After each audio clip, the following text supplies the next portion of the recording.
Bonjour les enfants, c'est papa. Je commencerai par cette édition de la clinique par une déclaration forte. Personne ne peut respecter ta douleur plus que toi-même. Personne ne doit même pouvoir respecter ta douleur plus que toi-même, fils. Parce que si les gens respectent ta douleur plus que toi-même, alors ils ne vont pas te respecter. Ça veut dire que c'est toi qui as un problème. Personne ne doit pouvoir respecter ta douleur plus que toi-même. Parce que personne ne peut respecter ta douleur plus que toi-même. Nous n'avons appris à ne pas respecter nos douleurs au Cameroun. C'est pour ça que Pomba a fait de nous tout ce qu'il voulait. Parce que nos douleurs au Cameroun ne valent plus rien. Un accident se passe au Cameroun, 40 morts, 60 morts, ça ne dérange personne. On a appris à ne pas respecter nos douleurs. C'est pour ça qu'on s'est déshumanisé. C'est pour ça que Pomba a pris le dessus sur nous. C'est un mécanisme, c'est une approche. Et c'est ça qui a fabriqué le Cameroun que nous sommes devenus aujourd'hui. Le non-respect de nos douleurs. C'est-à-dire que tu vois un moulin comme Célestin N'Djamène, par exemple, qui se lève aujourd'hui après avoir pris 2 cartouches dans les pieds, par exemple. Toi, tu peux t'énerver, tu dis que moi, un système qui me met 2 balles dans les pieds, je ne peux plus supporter. Même si ta tête part, commence à part à gauche, Célestin N'Djamène te dit que non, tu ne peux pas respecter ma douleur plus que moi-même. Je suis avec Pomba. Je ne suis plus avec vous. Toi, tu vas venir t'énerver que moi, si quelque chose m'avait fait parce que tu ne peux pas respecter la douleur de Célestin N'Djamène plus que Célestin N'Djamène. Tu ne peux pas respecter la douleur de quelqu'un plus que lui-même. Et quand tu commences à respecter la douleur de quelqu'un plus que lui-même, ça te met dans les problèmes. Parce que là, tu te retrouves en proie à ce qu'on a, la majorité des Camerounais, des émotifs et des naïfs. Des émotifs et des naïfs. L'amour des gens qui n'ont pas l'amour dans le cœur. Quand les gens n'ont pas l'amour dans le cœur, comment peuvent-ils ressentir une douleur? Si les gens ne ressentent même pas leur propre douleur, comment c'est qu'ils peuvent respecter leur propre souffrance? C'est philosophique ce que je suis en train de vous dire. Si on est arrivé à ce stade aujourd'hui, par exemple au Cameroun, là, c'est que les malheurs qui nous arrivent, nous-mêmes, on ne les respecte pas. Nous ne respectons pas notre propre souffrance au Cameroun. On n'a pas appris à respecter notre propre souffrance au Cameroun. On a tellement banalisé notre propre souffrance que les gens peuvent maintenant nous faire ce qu'ils veulent. Ils n'ont pas de souci à se faire dans leur cœur parce que notre propre souffrance ne nous fait pas souffrir. On est capable de se lever et de pactiser avec notre bourreau pour peu que ça nous donne la bière et le porc. La bière et le porc, le vin mousseux, les gens qui ont les bulles, ont plus de place dans nos cœurs que nos propres souffrances. Si la bière et le porc, si le whisky, le vin mousseux peuvent te faire oublier ta propre souffrance, alors tu as un problème pour toi-même. Alors tu as un problème pour toi-même, tu mérites de vivre dans ta vie. Et nous, on a été comme ça élevés au Cameroun. Parce que la bière, le porc, les côtelettes de bœuf, la bonne chair ont le pouvoir de nous faire oublier nos douleurs.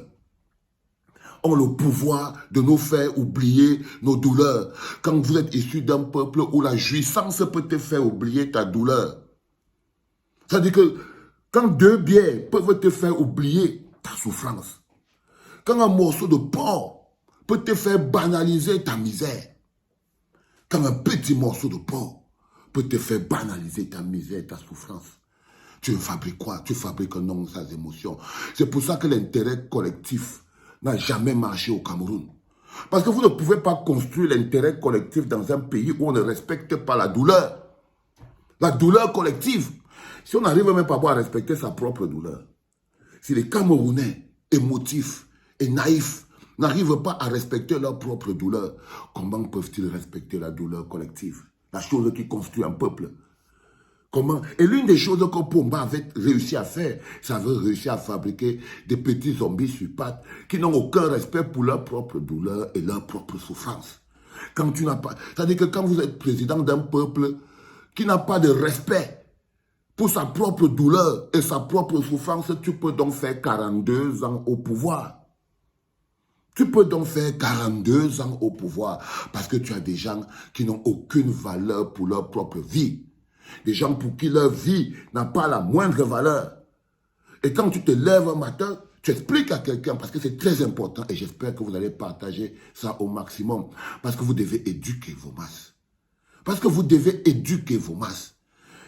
Abstenez-vous de respecter la douleur de quelqu'un plus que lui-même. abstenons-nous. Moi, à partir d'aujourd'hui, je ne respecterai plus la douleur de quelqu'un plus que lui-même. Plus que lui-même. Quand tu arrives dans un pays comme le Cameroun, si la douleur collective était quelque chose qui nous touchait, on avait le respect pour ça. Les situations de nord-ouest, sud-ouest que vous voyez là, il se passe quelque chose au Cameroun, tout le monde relativise la douleur. Tout le monde relativise la douleur. Sa propre douleur même n'a pas de valeur. C'est-à-dire que tu te lèves, tu arrives dans un quartier, tu vois un gars en train de molester un petit, en train de le molester, tu te lèves, tu pars le défendre et tout, tu entres en bagarre même avec le moulin, il part te laisser dans le problème. C'est ça qui arrive avec les gens qui n'ont pas de respect de leur propre douleur. C'est qu'ils partent vous laisser dans leur problème.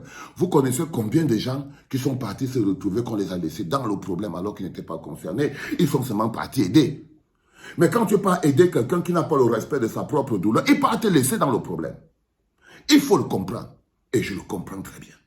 C'est-à-dire que lorsque tu engages le palabre de quelqu'un, assure-toi qu'il a le respect de sa propre douleur. Parce que c'est toi qui vas avoir mal au cœur de le voir dîner avec ses bourreaux, marcher avec ses bourreaux, danser avec ses bourreaux et te trouver des explications. Tu aurais pu juste passer ta route. Tu aurais dû juste passer ta route. Parce qu'au lieu de respecter sa douleur, il a les éléments justificatifs de la banalisation de sa douleur. Il choisit de la banaliser. Déjà, quand tu banalises ta douleur, ton oppresseur reste ton oppresseur à vie. Quand tu es un homme, non, on ne peut pas, il n'y a rien. Un homme, c'est quand même un minimum de dignité, de grandeur et de respect. Quelqu'un ne peut pas t'humilier jusqu'à humilier ta propre douleur. Non, tu peux quand même dire aïe. Non, on ne peut pas te humilier jusqu'à humilier ta propre douleur, que ça veut dire que tu es un être humain inabouti. Non abouti. Tu es un être humain non abouti. Non abouti, les enfants. Et je tenais à vous le dire ce matin, en premier podcast de lundi, que quand vous observez bien la société camerounaise, observez-la bien, personne n'est capable de se lever pour l'autre. Personne n'est capable de faire telle chose en commun. C'est parce qu'en fait, de manière claire, notre douleur nous fait rire. Nous ne respectons pas notre propre douleur. C'est ça. Et quand tu atteins ce niveau-là, que ta douleur, tu peux la penser avec un morceau de bière, le porc, le relativisme, la fête. C'est penser, supporter ta propre douleur parce que tu ne veux pas. La douleur te donne des exigences. Tu ne veux pas les exigences qui te viennent avec la douleur. La douleur te donne l'exigence de te battre, de te lever et de tomber. Mais tu ne veux pas. Tu préfères ne pas. C'est ton choix. Par conséquent, les autres, ils doivent un peu faire attention. Donc, je tenais à vous le dire ce matin, en premier podcast, parce qu'il y a toujours des éléments autour qui nous permettent de voir plus clair. Nul ne peut respecter votre douleur plus que vous-même. Nul ne peut respecter votre douleur plus que vous-même. Si vous vous retrouvez en train de respecter la douleur plus que de quelqu'un plus que lui, fuyez. Ça veut dire qu'il va déjà vous laisser dans le problème. Si vous vous retrouvez que vous respectez, vous êtes déjà plus fâché envers quelqu'un parce qu'il a fait du mal à une autre personne. Et cette personne-là, elle est en train de relativiser sa propre douleur. Partez. Cette personne-là va déjà vous laisser en problème avec l'autre personne. Donc faites très attention. Personne ne doit pouvoir respecter votre propre douleur plus que vous-même. C'était papa, les enfants.